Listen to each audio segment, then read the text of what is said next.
बिल्कुल। समय मुंबई पर भी हम इससे पहले लगातार इसी मसले पर बात कर रहे थे कि पब्लिक डिस्ट्रीब्यूशन सिस्टम आखिर ये बनाया गया है आम जनता को सहूलियत पहुंचाने के लिए, लेकिन क्या उसका सही फायदा उन तक पहुंच भी पा रहा है? लगता है कि सरकार ने महसूस कर लिया है पूरी ईमानदारी से कि इन तक के पहुंच ही नहीं पा रहा है, चाहे वो केरोसिन की सप्लाई हो जो आम जनता को मिलता हो राशन कार्ड पर, चाहे गेहूं और चावल हो या दूसरा अनाज हो। अब ये जो एक ईमानदार कोशिश है, इसमें आखिर इनडायरेक्टली उन पर नकेल कसने की भी कोशिश की जाएगी जो इस तरह की मिलावटखोरी में शामिल होते थे, क्योंकि अब उनके पास इसके लिए कोई रास्ता नहीं होगा। बिल्कुल, देखिए, इसका सूत्र एक है कि जब आप दो किस्म की मार्केट इकोनॉमीज मेंटेन करते हो, एक तरफ आप कहते हो कि पीडीएस के जरिए यहाँ पर सस्ते दामों में अनाज मिलेगा और उसी वक्त उसी कमोडिटीज को बेचने वाली एक दूसरी मार्केट व्यवस्था है जहां पर उससे ज्यादा दामों में अनाज बिकता है। तो जाहिर सी बात है, प्रॉफिट कमाना ये इंसानी फितरत है। तो सस्ते दामों से ज्यादा दामों वाले बाजार में वो काला बाजार होगा। ये ड्यूअल मार्केट सिस्टम जो अभी तक बनी हुई थी, इसको मिटाने के लिए, इसको हटाने के लिए ये जो स्टेप्स है कि डायरेक्ट कैश सब्सिडी ट्रांसफर करो और वो कहीं से भी ले लेगा, ये सबसे बड़ी बात मेरे ख्याल से वो है। और ये जो यूआईडी का स्कीम आने वाला है, यूआईडी जो हर एक को मिलेगा, उसके जरिए तो वो कैश सब्सिडी इलेक्ट्रॉनिकली ट्रांसफर होगी और वो कहीं भी जाकर अपना यूआईडी कार्ड स्वाइप करके कहीं से भी अपना पीडीएस का अनाज खरीद पाएगा। तो दो फायदे सीधे तौर पर, जिसके लिए ये सब्सिडी दी जा रही है उसे सीधे फायदा मिलेगा, और दूसरा ये कि जो इसका नाजायज फायदा उठा रहे थे उस पर पाबंदी लग सकेगी। ये एक अहम तरीका भी है यहाँ पर। और दूसरी एक अहम बात और आती है यहाँ पर कि जिस तरह से आम कृषि से जुड़े हुए लोगों के लिए काम करने की बात कही गई थी, फर्टिलाइजर का वो मसला हो या फिर सब्सिडी का मसला हो, सरकार ने ये सोचा कि उन्हें सीधे तौर पर फायदा पहुंचाया जाए। लेकिन आखिर एक तबका ऐसा भी है जो मध्य आय वर्ग का तबका होता है। क्या आपको लगा कि बजट में उनके लिए बहुत कुछ विशेष प्रावधान नहीं थे कि आखिर वो जो इस तरह के तबके से जुड़ा हुआ है? उसका इफेक्ट ज्यादा नहीं आएगा। जो कर रहा था पहले वो तो करेगा ही। वो मतलब मीडिएटर इज ऑलवेज रिक्वायर्ड। अभी mediator will be very regularised, very structured. अभी जैसा वो जो फर्टिलाइजर क्या बोलते एग्रीकल्चर प्रोड्यूस कर रहा है, उसका अभी वो समझा है, वो समझ गया है दैट मेरे को वो चीट नहीं कर सकता है मीडिएटर।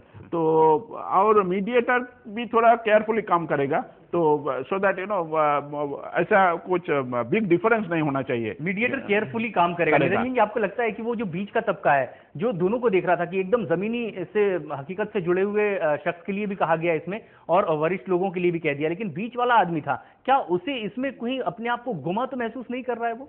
जी नहीं, मुझे ऐसा नहीं लगता है। वो जो मिडिल क्लास एक हमारे यहाँ व्यवस्था में बना हुआ है, जो उसको भी ये सारी रियायतें मिल रही है, उसको भी ये टैक्स एग्जेम्पशन का लिमिट मिला, बेनिफिट मिला है। जो भारत में तो मिडिल क्लास सबसे बड़ी संख्या में है, पूरे विश्व में इतनी बड़ी संख्या में मिडिल क्लास की पॉपुलेशन नहीं है, तो उसको ये सारा बेनिफिट ट्रांसफर किया गया है टैक्स के जरिए।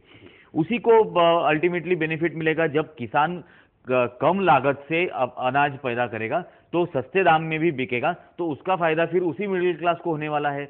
उसी की प्रोडक्टिविटी बढ़ाने के लिए इस लेवल तक डिसीजन लिया गया है कि उसका टैक्स रिटर्न भी अब उसको भरना नहीं पड़ेगा। तो हर किस्म से उस मिडिल क्लास के आदमी की, नागरिक की हित के बारे में सोचा गया है। बिल्कुल। और किसानों की जिस तरह से बात कर रहे थे कि उसे किस तरह से फायदा पहुंचाया गया है, यहाँ एक खास बात ये कही गई है, अगर वो ईमानदारी से पूरा लोन दे देता है 3% की सीधी सीधे उसे कटौती मिलने वाली है। ये एक बहुत ज्यादा उत्साहित करने वाला किसानों के लिए कदम माना जा सकता है। जी बिल्कुल, किसानों के लिए ये बहुत उत्साहित करने वाला कदम है। लेकिन एक ही जो रूरल जितने सारे डिसीजंस हुए हैं उसके बारे में सिर्फ एक बात रह गई है। ये इतने सारे बजट में चाहे वो चांद जैसा हो गया है, थोड़ा सा दाग तो रह ही गया है, इसलिए वो ज्यादा अब खूबसूरत बजट लगने लगा है। ये सारा रूरल डिसीजंस लेने के बाद अभी तक उस फार्मर को अपने प्रोड्यूस की प्राइसेस डिसाइड करने का अधिकार नहीं मिला है। रूरल मार्केट्स में जो रिफॉर्म्स आने चाहिए थे, जो एग्रीकल्चर प्रोड्यूस मार्केट कमिटीज के जरिए जो सारे दाम अब तक डिसाइड होते हैं, उसमें रिफॉर्म्स आने की जरूरत थी, क्योंकि वो फार्मर की प्रोडक्शन कॉस्ट के आधार पर उसके दाम तय हो, ये उसकी बहुत दिनों से मांग थी, लेकिन वो कभी हो ही नहीं रहा था। अब पहले तो उसकी प्रोडक्शन कॉस्ट कम कर दी है इंटरेस्ट रेट कम करने से, लेकिन उसकी जो भी कॉस्ट है, लेबर कॉस्ट, वो सारी कंसीडर करने के बाद उसी ने तय करना कि मेरे प्रोड्यूस की कीमत इतनी इतनी होगी। तो ये एक अधिकार उसको मिलना, या अगर उसको ये अधिकार नहीं देना है तो मार्केट के जो आज रूल्स है एपीएमसीज के, तो एपीएमसी रूल्स में थोड़े से रिफॉर्म्स लाना ये अपेक्षित था, लेकिन वो नहीं हो पाए। वो इसमें छूट गया है कहीं ना कहीं। और अगर बात उन लोगों की हम करें जो ग्रामीण इलाकों से पलायन कर रहे हैं शहरों की ओर, और उन्हें रोजगार ग्रामों में ही मुहैया करवाने के लिए नरेगा योजना चल रही है, यहां पर एक अहम प्रावधान की बात कही गई है, जो घोषणा की गई है कि उन्हें जो अब तक की इसका मजदूरी मिलती थी उस पर नए सिरे से सोचने की जरूरत है। अगर महंगाई बढ़ रही है तो महंगाई दर के हिसाब से अब उनकी मजदूरी बढ़ाई जानी चाहिए। पार्थसारथी जी, आपको लगता है कि वो अब बहुत फायदा पहुंचाएगी और पलायन को भी रोकेगा? जो बढ़ाया 1500 जो महीना था वो 3000 किया है।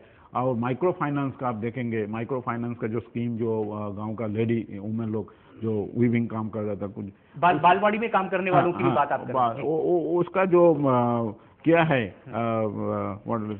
उनका वेतन दोगुना कर दिया गया, 1500 से 3000 रुपए कर दिया गया। और माइक्रो फाइनेंस के ऊपर भी ज्यादा ध्यान दिया है, so that this people working in the village, जिसको कुछ अपॉर्चुनिटी नहीं है, वो खुद कुछ कर सकता है।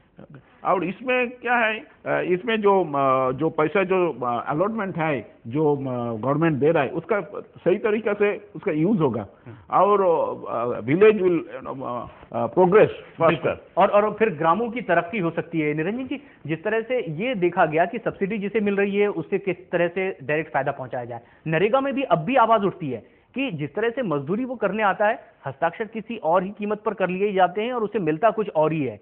क्या इसकी कोई ढूंढने की गुंजाइश यहां हो सकती थी? जी देखिए, मैं वही कह रहा हूं कि पहले सरकार ने ये आइडेंटिफाई करने की कोशिश की है कि सही बेनिफिशियरी कौन होंगे। जब 10-10 लाख यूआईडी रोज बंटने शुरू हो जाएंगे तब इन सारी समस्याओं का समाधान हो गया है ये सभी के ध्यान में आ जाएगा, क्योंकि उसका यूआईडी कार्ड होगा। अगर वो एनआरईजीए की स्कीम पर एम्प्लॉयमेंट के लिए जा रहा है, रोजगार के लिए वहां पर जा रहा है, तो उसका कार्ड वो वहां पर स्वाइप करेगा, जिससे ये रजिस्टर हो जाएगा कि हाँ ये आदमी आया, उसने स्वाइप किया, उसने काम किया, उसका इन आउट वहां पर होगा।